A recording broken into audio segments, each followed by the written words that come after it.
અને મોટામાં મોટો ધર્મ હોય ને તો સદગુરુએ જે તમને સમજાવ્યો છે ને એનાથી મોટો કોઈ છે જ નહીં, એમ ગંગા સતી કહે છે.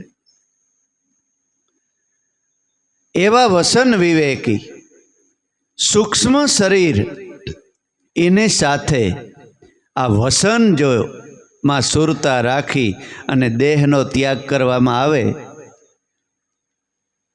તો એનો આ જન્મ તો સુધરી જ ગયો અને બીજો આવે ને એના કરતાં સળિયા તો સુધરે. એટલે ભગવાનની ગીતામાં કીધું છે, ભજન કરતો કરતો માણા મરણ પામે તો સાત્વિક ધનિકને ન્યાયનો જન્મ થાય છે. અને અધૂરું ભજન મૂક્યું હોય ત્યાંથી શરૂઆત કરે છે પાછો.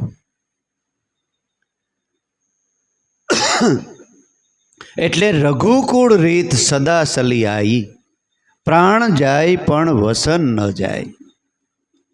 એ આ રઘુકુળ જેને જેને સદગુરુ રામ, નકર તો ભગવાન રામ તો હમણાં જન્મ્યા, એને પહેલાં કેટલાય સંતો થઈ ગયા. વાલ્મીકી જેથી ઋષિએ રામાયણ લખી તે તો ભગવાન રામનો જન્મ નહોતો થયો હજી. એ ક્યાં રામને ભજતા હે, ક્યાં રામનું નામ લેતા હે? ભક્ત પ્રહલાદ પ્રથમ યુગમાં, રામ તો ત્રેતા યુગમાં. એ વખતમાં કે રામનું નામ પ્રહલાદ લેતો તો એ કયો રામ? આત્મ રામ, નિરાકાર રામ. એ નામની અંદર જ્યારે સુરતા રહી જાય એના જન્મ મરણના ફેરા મટી જાય છે. માટે એનું કહે છે કે રઘુકુળ રીત સદા સલિયાઈ, સદા સલિયાઈ. રામના વખતમાં ભાઈ ત્યાંથી બંધ ન થઈ ગઈ, અત્યારે એ જે ચાલુ છે. સદા સલિયાઈ એટલે રામના વખતથી બંધ નથી થઈ ગઈ, અત્યારે હજી ચાલુ જ છે. એવા સંતો અત્યારે છે અને એ રઘુકુળ, રઘુનું કુળ છે અને એ વસનની ઓળખાણ અત્યારે કરાવે છે. પણ ઓળખાણ કરવાવાળા બહુ ઓછા, ઓળખાણ કરવાવાળા બહુ ઓછા, બહુ ઓછા એટલે અતિશય બહુ ઓછા. 99% 1% લાગે છે. હમણાં નહોતા વાત કરતા આપણે કે ભાઈ બહુ મોટો 5 લાખ વાળો કલાકાર બોલાવીએ તો આખું ગામ ભેગું થાય. નાચવાન કૂદવાન જો હમણાં બોલાવીએ તો આખું બખલાન છોકરાય આવી જાય, આમંત્રણ દેવું ન પડે, બધાય ભેગા થઈ જાય.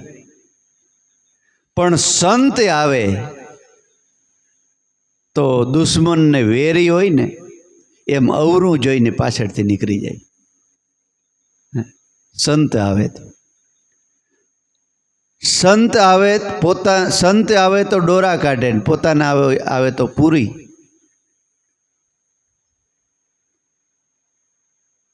એટલે હમણાં કીર્તન ગાયું ને કે પ્રથમ યુગમાં 5 કરોડનો ઉદ્ધાર થયો. સોહમ નામનો મહિમા છે મોટો. એ આપણે તો નથી ગાયું, આપણે તો નથી બનાવ્યું, એ કોઈ મહાપુરુષનું બનાવેલું છે. એનો મહિમા દુનિયાની અંદર મોટામાં મોટો હોય તો સોહમ નામનો મહિમા છે. એ રઘુકુળ છે. એ સાંભળાયું બ્રહ્માનંદ મહારાજે આ દયાનંદને, ત્યારે અંતરમાં ટાઢક થઈ અને શરણમાં નમી અને ઉપદેશને માગણી કરી કે ગુરુદેવ મહારાજ એ વસન મને હું લાયક હોય તો બતાવો ને. તો સંતો તો દયાળુ છે. ઘણાએ આપણને પૂછતા હોય કે આ કોણ જાણતું છે, એવા કોઈ છે અત્યારે? રામાપીર જેવા રામાપીરને હરજી ભાટીએ કીધું કે ભાઈ એ ધર્મ અત્યારે કોણ જાણે છે? આપણે તો એના વખત એમાં કંઈ ન કહેવાય ને. રામોપીર સન્મુખ અવતારી પુરુષ બેઠો છે અને છતાંય હરભુજી એમ કહે છે કે ભાઈ આ ધર્મ અત્યારે કોણ જાણતું છે? રામોપીર માથા નાખવા માંડ્યો કે ઓહો હો, એટલું બધું આને પ્રમાણ આપ્યું છતાંય એને ખબર નથી પડતી કે આ પોતે જ જાણતો હોય. જે કહેતો હોય ને એ પોતે જ જાણતો હોય. એ આ દયાનંદ મહારાજ વર્તી ગયા કે આ પોતે જ મહાપુરુષ છે અને વસનની ઓળખાણ એ પોતે જ કરાવશે. અને મહામંત્રનો ઉપદેશ આપ્યો. પછી ટેલ ને ટેક ને બધું ખડીયો ને બધું મૂક્યું. બે હાથ જોડી પૈકી લાગી લીધું કે મારા બાપ હવે ટેક ને બધું વરત ને ટેક. હમણાં નથી કહેતા કે મારે આજ શું છે, મારે વરત છે. વરત વરતમાં ખબર પડે, ખેડૂ હોય ને ખબર પડે આવો જાડો હોય વરત. કો હાંકતા હોય ને તે દી વખતમાં વરત આવતા આવા જાડા, એ તૂટે. નાળું હોય ઝીણું હજી તૂટી જાય. મારે વરત છે. વરત કોઈ દી તૂટે જ નહીં. એટલે હાસી ટેક એ નિભાવવી ને એ કઠણ છે. 2 ટાણા ઉપવાસ કરી નાખીએ. અને ઉપવાસ અત્યારે તો જે દી ઉપવાસ હોય ને તે ડબલ થઈ જાય. અમુક જ માળા એવા હોય, ઘડીક થાય તો કે આજ મારે શનિવાર છે, જરાક કોફી કરજો ને. ઘડીક થાય તો કે ફરાર બરાર કંઈ ફરારી, બધું ફરાળી આવે. ફરાળી સેવડો આવી ગયો, ફરારી રોટલાય આવે છે કે અત્યારે તો ફરારી રોટલા. હે અઠવાડિયામાં એક દી રીએ એમાં તો આખું અઠવાડિયાનો ફરાર કરી લઈએ. પણ ટેક કબીર સાહેબ કે મેં ટેક ગ્રહી શકે નહીં કોઈ, એક પલ સતનામને વિસરું ને તો મને બ્રહ્મ હત્યાનું પાપ હોય. કબીર સાહેબ કે મેં ટેક લીધી, એ ટેક દુનિયામાં કોઈ જન્મો નથી કે લઈ શકે. એક પલ હું સતનામને વિસરું તો મને બ્રહ્મ હત્યાનું પાપ હોય. મેં એ ટેક લીધી છે કે 1 સેકન્ડ મને જે ગુરુએ ધર્મ ઈશ્વર જે વસન બતાવ્યું છે ને એ 1 સેકન્ડ હું ભૂલું નહીં. એવી ટેક લીધી છે. એ ટેક, એનું નામ ટેક કહેવાય કે આજથી મારે કોઈની નિંદા કરવી નથી. બને ત્યાં સુધી મારે કોઈની નિંદા કરવી નથી. એવી ટેક લ્યો. આજથી મારે કોઈ ખોટા રસ્તે જવું નથી. કામ સિવાય ખોટા રસ્તે મારે ક્યાંય જવું નથી. આજથી મારે કોઈ સલીલનો સંગ કે સલીલને સાથે કોઈનો બેસવું નથી. ઈ ટેક લેવી તો ઈશ્વર રાજી થાય. બાકી ભગવાનની પેટ તો આપ્યું ખાવા હાટું, ભલે ને આ ધરતીમાંથી ઉત્પન્ન થાય છે. ગમે એ બધી વસ્તુ તો ધરતીમાંથી થાય છે ને. ફરારી હોય કે ફળ હોય કે બાજરો હોય, ઘઉં હોય, જે કંઈ હોય. પણ સંતોએ 1 દિવસ અઠવાડિયામાં ભૂખ્યું રહેવાનું કીધું છે. શા માટે? કે આપણા જઠરાગ્નિને 1 દિવસ પોરો મળે, આરામ મળે, અને શરીરમાં સારું અને નિરોગીતા રહે. એટલા માટે અઠવાડિયામાં 1 વાર ઉપવાસ કરવો, મિતાહાર કરવો. એ ખોટું નથી, પણ એને આમ લેવાનું છે. શારીરિક રીતે શરીર નિરોગી રહે, મિતાહાર કરવો. કાયમ માટે 1 રોટલો ખાતા હોય તો 2 બટકા ઓછું ખાવું. 2 રોટલાને આપણી ખોરાકી હોય તો પૂણા 2 રોટલા ખાવા. થોડુંક અધૂરું રાખવું. એ આપણા શારીરિક રીતે ફાયદાકારક છે. એવા વસન વિવેકી વસનનો ઉપદેશ આપ્યો, મહામંત્રનો ઉપદેશ આપ્યો. ત્યારે આ દયાનંદ મહારાજે આ પહેલું ભજન લખ્યું કે વસન વિવેકી સાદ સલોણા, જેને દેખીને મારા નેણા ઠરે. જેના ઘટની અંદર સદગુરુ મળ્યા હોય અને વસની પુરુષ હોય ને, એને આમ જોઈએ ને તો એમ થાય કે કોઈક અલગ પુરુષ છે, અલગારી પુરુષ છે. એમ થાય કે આ બે વેણ બોલે તો સારું. એકદમ શાંત, ધીર, ગંભીર, અને આપણે જોઈએ તો આપણે આંખોને ટાઢક થાય, નેણા ઠરે. એવા વસન વિવેકી સાદ સલોણા, જેને દેખીને મારા નેણા ઠરે. બોલે તો મોઢામાંથી મોતી જરે. ગમે એવો નાનો માણસ હોય તોય વિવેકથી બોલાવે. એક સુરદાસ બજારે બેઠો હતો અને એક ભાઈ નીકળીને કે ભાઈ આંધ્રા બેઠો છે ને? સુરદાસ કે હા બાપા બેઠો છે. એટલે સુરદાસ પછી મનમાં બબડ્યો કે આ કોઈ સલીલ માણસ લાગે છે. ત્યાંથી કોઈક થોડોક ઉપરનો માણસ નીકળ્યો. એની કીધું કે કેમ સુરદાસજી બેઠા છે ને? તો કે હા બાપા બેઠા છે. ત્યારે વેચતો કે આ કોઈ ઠીક માણસ લાગે છે. થોડી વાર થઈ તો ત્યાંથી રાજા નીકળ્યો. રાજાએ રથ ઊભો રાખીને સુરદાસને કીધું કે સુરદાસ બાપા કેમ છે, મજામાં છે ને? કંઈ તકલીફ નથી ને? તો કે ના બાપા કંઈ તકલીફ નથી. ખાવું પીવું છે કંઈ? તો કે ના બધુંય ખાધું પીધું. ત્યારે સુરદાસે કીધું કે આ કોઈ મહાપુરુષ, કોઈ રાજા જેવો માણસ લાગે છે. બાજુમાં બેઠા હતા ને એની પૂછ્યું કે આ તમે કેમ વર્ત્યા? તમે આંધ્રા છે ને સુરદાસ છે ને? તો કે એને બોલી ઉપરથી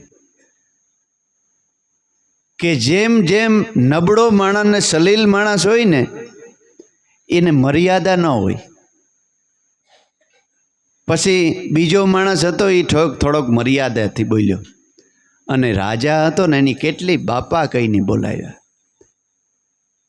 મોટા વધારે માન, મોટા બીજાને મોટા કરીને માને, મોટા વધારે માન રાજ્ય વિભીષણને આપ્યું. ભગવાન રામે રાજ્ય વિભીષણને આપ્યું, સગા ભાઈને ન આપ્યું. નકર તો એમ થાય ને કે પોતાના ભાઈ હાટું થઈ અને રાવણને મારીને લંકાનું રાજ લઈ લીધું. પણ એને બતાવ્યું કે મેં મારા હાટું રાવણને નથી માર્યો, એના ભાઈને જ પાછો રાજા બનાવી દીધો. પોતાના સ્વાર્થ સિદ્ધ કરવા હાટું ન બનાવ્યું, પણ જગતનું કલ્યાણ કરવા માટે રાવણને માર્યો. એટલે વસન વિવેકી સાદ સલોણા, એને દેખીને આપણા નેણા ઠરે. નેણા ઠરે રે અમને એવા કોઈ સંત મળે. એવા જો સંત મળ્યા મને, દયાનંદ મહારાજ કે, ત્યારે મારા મનની અંદર ટાઢક થઈ. ત્યારે મને એમ થયું કે હવે હું આ પૃથ્વી ઉપર જન્મ્યો અને મારો જન્મ સફળ થયો એવું મને હવે લાગે છે. નકર તો માણસે ગમે એટલું તો કર્યું હોય, ભેગું કર્યું હોય, પણ એનો સરવાળો જ્યારે 70 વર્ષે 80 વર્ષે માંડે ને, સરવાળો કરે ને 80 વર્ષે, ત્યારે છેલ્લે શૂન્ય આવે. શૂન્ય એટલે અફસોસ સિવાય કંઈ ન રહે. એ પોતાનું મન એક જ સમજતું હોય, એ બીજાને કીધા જેવું હોય ન હોય. પછી એટલે તો કે આવા સંત સુખના સાગર અંતરના ઉજાગર, પ્રેમ નામને પારક કરે. સુખના સાગર અને અંતરના ઉજાગર. સુખીમાં સુખી આ જગતની અંદર કોણ? નજર કરો જગતની અંદર તો તમને ખબર પડીએ કે જગતની અંદર હાસો સુખી કોણ છે? તો એક સંતે કીધું કે કોઈ તનથી દુખી, તન એટલે શરીર, ગમે એટલો તમારા પાસે ધન હોય, માલ હોય, મિલકત હોય, દોલત હોય, પણ શરીર નિરોગી ન હોય તો દુખી. કોઈ તનથી દુખી, શરીરથી દુખી, અને બીજા નંબરમાં કોઈ મનથી દુખી. ગમે એટલી માલ મિલકત ગમે એટલું હોય, પણ મન જો ભટકાર મનનો ન મીટ્યો હોય તો એ મનથી દુખી છે. અને તનથી અને મનથી સુખી હોય, અને જો ધન ન હોય તો ધનથી દુખી. એ બળકા જ નાખતો હોય, ક્યાંથી ભેરું થાય, ક્યાંથી મળે, કેમ મળીએ, કેમ હું પૈસાવાળો થાય, કેદી થાય. પછી શું કરે? ધન મેળવવા માટે ક્યાંય ન, પછી દેવી દેવતાઓને પકડે કે ભાઈ ફલાણી માતાજી ભારી, એને જો ટેક લઈએ ને એને જો ધૂપ દવાડો કરીએ ને તો કંઈક હારા એ ઘરમાં કંઈક થઈ જાય. વરસ 6 મહિના એને કરત કંઈ રધી રધી ન દેખાય, એને મૂકે, વરે બીજું પકડે કે ફલાણા ભાઈ કાયમમાં ફલાણા જગ્યાએ જાય, ના દાદા મંદિરે જાય, એણે કીધું સારું થઈ ગયું, છોકરા બોકરા વિદેશ વહી ગયા, એટલે સારું હવે ન્યા જવા દે મને. ન્યા વરસ 6 મહિના જાય તો પોતાનું ઓલ્યાને તો કર્મમાં હોય તે થયું હોય, વરસ 6 મહિના જાય ને કંઈ રીતિ ન દેખાય. પછી ત્રીજું પકડે કે ઘણા માણસ પૂનમ ભરવા દ્વારિકા જાય છે, કારણ કે દર પૂનમ અજમલ જાતો, એટલે આપણે જ પૂનમ ભરવા જો જઈએ ને કંઈ સારું થઈ જાય. તમને એમ લાગે છે કે પોકરણથી દર પૂનમે અજમલ રાજા દ્વારિકા પૂગી હગે ઘોડો લઈને? ક્યાં પોકરણ ગઢ ને ક્યાં દ્વારિકા, 15 દીનો રસ્તો, કેટલો પંથ. આથી આવતા 10-12 દી ગમે એવડો ઘોડો હોય એવો હોય તો લાઈડ નીકળી જાય ઘોડાને. હે ક્યાં પોકરણગઢ રાજસ્થાન ને ક્યાં અહીં દ્વારિકા, કે દર પૂનમ દ્વારિકામાં આવે. અને કે અજમલને ભગવાન હતો અટાણે કેટલાય જાય છે. હે ક્યાંય સમાચાર આવ્યા કે મને દરિયામાં ભગવાન મળ્યો? તઈ આ સંતે ગાયું કે તારી દેહ દ્વારિકામાં રણછોડ બિરાજે, પામી આ દેહમાં દ્વાર, તું કરી લે ને ન્યા સુરતા એકાકાર. ન્યા સુરતા ની રાખ. આ દેહ છે ને, દ્વારિકાનું નામ પહેલા કુશસ્થલી હતું, એટલે ભગવાન ન્યા તેદું પ્રગટ રહેતા હતા. 16 વાર કે દ્વારિકા ઉપર જરાસંઘે ચડાઈ કરી, પણ ભગવાને હર્યો જરાસંઘને 16 વાર. 17મી વખત કાલ્યવાનને કે ભેગો લઈને આવ્યો, અને ત્યારે કે ભગવાન દ્વારિકા છોડીને ભાગ્યો. ભગવાન એવો બીકડી ન હોય કે દ્વારિકા છોડીને ભાગે. હે ભીષ્મ પિતામાં આમ રથમાં બેસે તો હારા હારા દળી પડે, એને પણ રણમાં ઉભેરા કરી દીધા, અને એ કાળિયવાનથી ભાગે. પણ આધ્યાત્મિક કથા છે. આ દેહ છે ને એ દ્વારિકા છે, અને તમારો આત્મા છે ને એ કૃષ્ણ છે. 50 વર્ષ પછી જરાસંઘ સડાયું કરે છે. 50 વર્ષ પછી સડાયું કરે છે. પહેલી સડાઈ કઈ કરે કે દાંત હલવા માંડે, એ સડાઈ કરી જરાસંઘ. પણ આપણે 32 નખવેલીએ ડૉક્ટર પાસે જડી તરત કે જરાસંઘ શું કરે, જવા દે પાછો. વરસ 6 મહિના થાય ને એટલે પાછી સડાઈ કરે. વાળ ધોરા થવા માંડે કાનની બાજુમાં, બધે પહેલાં કાનની બાજુમાં થાય થોડા, કારણ કે આરિહામાં એ ન્યા તરત દેખાય, આ બાજુ ન દેખાય. પાછળ ધોરા ન થાય. ભગવાન બહુ હોશિયાર છે. આપણે દેખાય એમ જ. અત્યારે તો જો કે નાના નાના ગરમીને લીધે ધોળા થઈ જાય છે, પણ પ્રથમ પહેલાં કાનની બાજુમાં ધોળા મોવારા થાય. દશરથ રાજાએ આરીસામાં જોયું ને કાનની બાજુમાં 2 મોવારા સફેદ દેખાણા. સફેદ દેખાણા ને એટલે સીધા જ એના ગુરુના શરણમાં આવી ગયા અને ગુરુદેવને કીધું કે ગુરુદેવ, હવે જરાસંઘ આવ્યો, સડાઈ કરી અને હવે મારા રામને મારે રાજ દઈ દેવું છે અને તમારા શરણમાં રહીને મારે ભજન કરવું છે. વશિષ્ઠ મહારાજ કે બહુ સારો વિચાર આવ્યો. દશરથ, બહુ સારો વિચાર. આવો વિચાર કેટલાને આવે? જેમ ઉંમર પાકે ને એમ વધારે કામ કરે. જેમ ઉંમર પાકે વધારે. અમારા બે કેવો જ છે, બેર ભાઈ કેવું નથી, પણ વરે દુઃખ લાગે.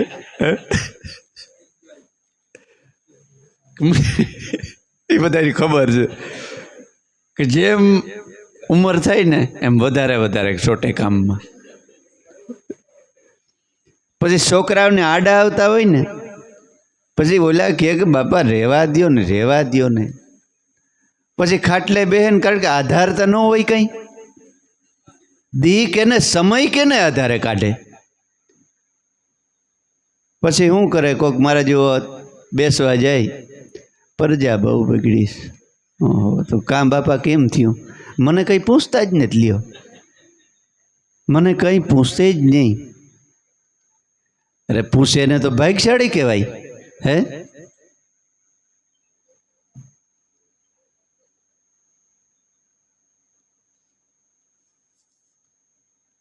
કંઈ પૂછતા જ ને બોલે ન કર ચાલે. હવે એ બિચારા એનો ધંધો કરે કે તમારી બાજુમાં બેહે? હે, આધાર નથી. આધાર, જેને સત્ય નામનો આધાર મળી ગયો અને સમજણ મળી ગઈ ને, એને 50 વર્ષ પછી મોટામાં મોટું સુખ પ્રાપ્ત થાય. 50 વર્ષ પછી બધું કામકાજ પહેલાં બધું કરી લેવું અને સદગુરુ શરણમાં જઈ અને સતનામનું દીક્ષા લઈ દઈ દેવાનું.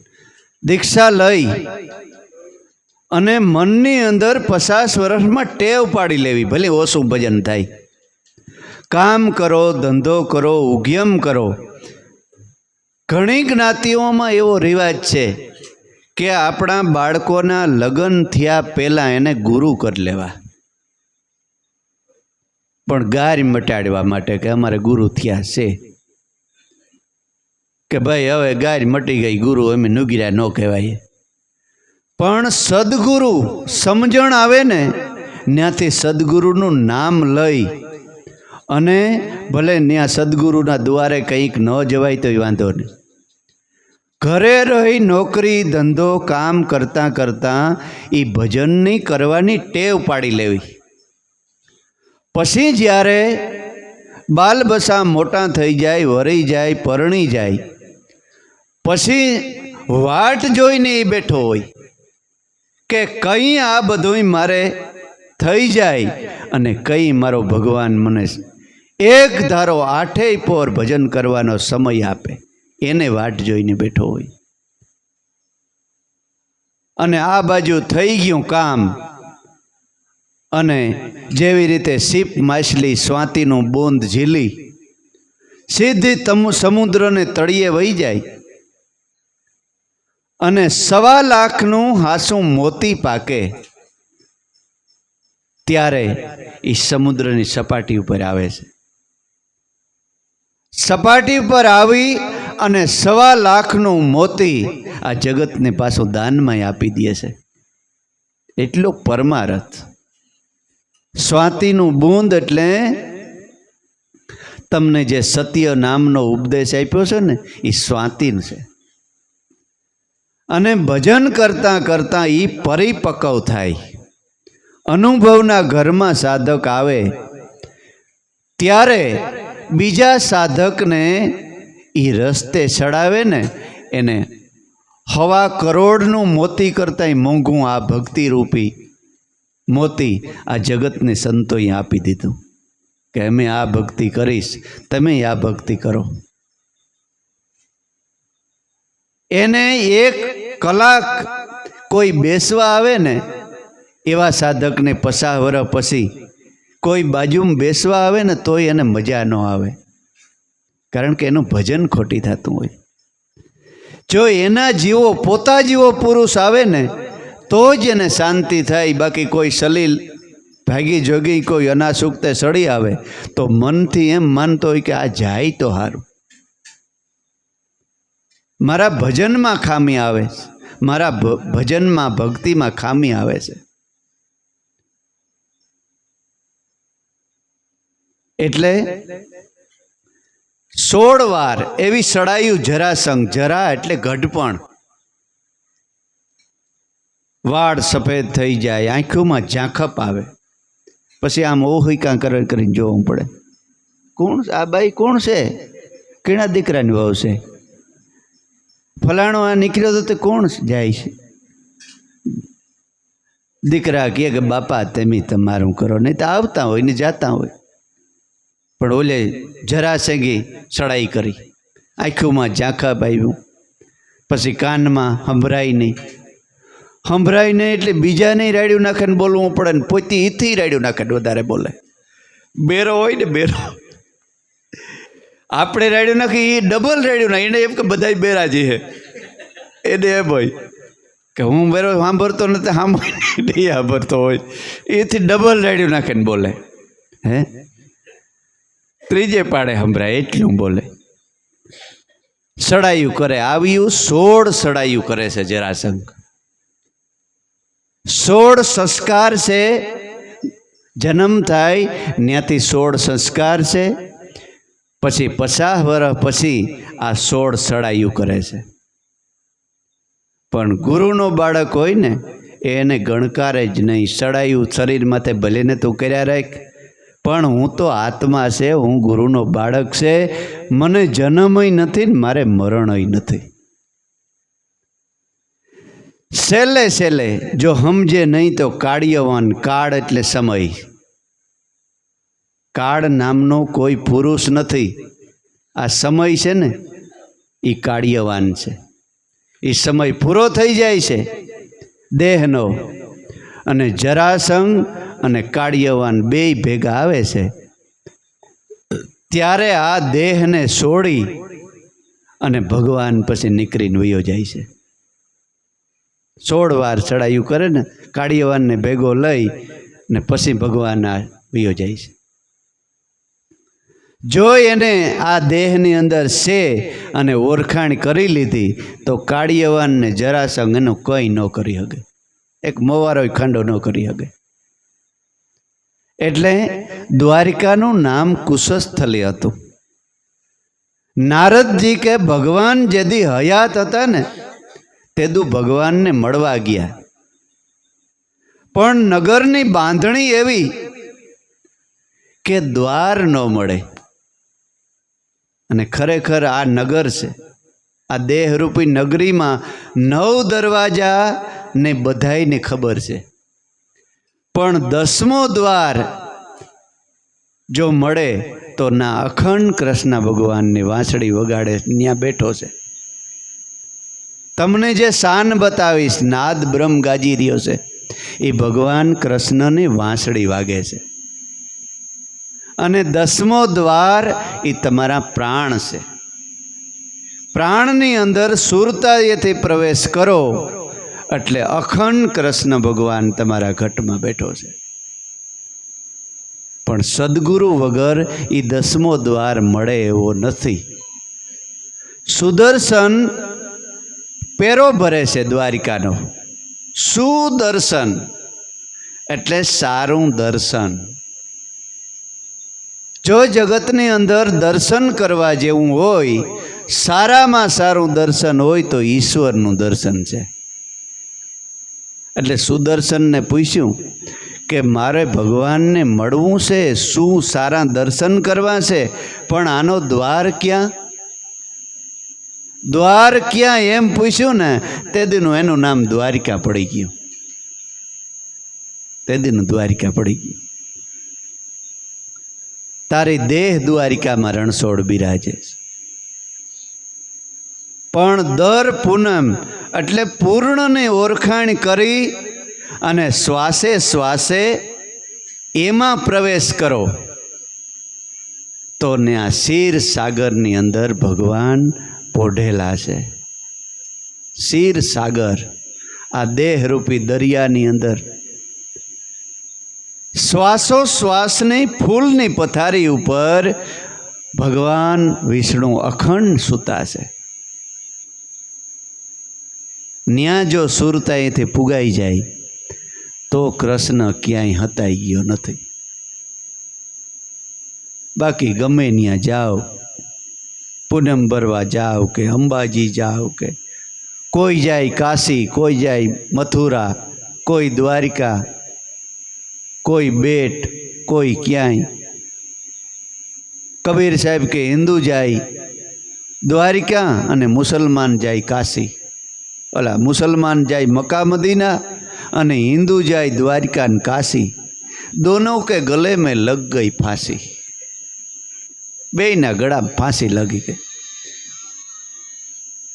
पण सद्गुरु शरण में जई आ देह रूपी द्वारिका नी अंदर जो सुरता थी प्रवेश करे तो न्या अखंड क्षीर सागर में भगवान पोटेला से.